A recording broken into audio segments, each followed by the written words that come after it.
আসসালামু আলাইকুম ম্যাডাম। তুমি? জি ম্যাডাম, শুনছি আপনার নাকি করোনা হয়েছে, তাই। হয়েছিল, কিন্তু টেস্ট করার পরে নেগেটিভ এসেছে। যাক, সুস্থ হয়েছেন। আপনার করোনা রিপোর্ট যে নেগেটিভ হয়েছে, আল্লাহ যে আপনার উপর রহম করছে, এতেই আমি অনেক খুশি। তা তুমি প্রতিদিন আমার বাসায় খাবার আর বিভিন্ন জিনিসপত্র রেখে যাও? জানো, আমার করোনা হয়েছে এটা জানার পর আমার আত্মীয় স্বজন, ফ্রেন্ড সার্কেল হেল্প করা তো দূরের কথা, কেউ আমার খোঁজ পর্যন্ত নেয়নি। আর তুমি সামান্য ডাবালা হয়ে প্রতিদিন আমার বাসার সামনে খাবার রেখে যেতে, তাও আবার আমি তোমার 50টা ডাবের টাকা দেইনি।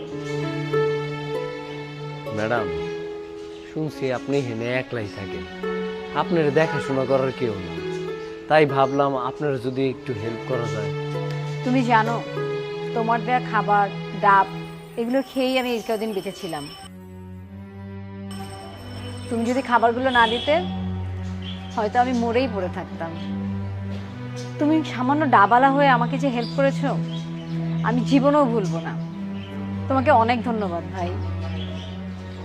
ধন্যবাদ দেওয়ান লাগবো না ম্যাডাম, মানুষ হিসেবে একজন মানুষের পাশে দাঁড়ানোই তো আমাকে দায়িত্ব, আমি সেইটাই করছি। আর তোমার মতো মানুষের সাথে আমি দুর্ব্যবহার করেছি, আমি খুবই লজ্জিত। আমাকে ক্ষমা করে দিও ভাই।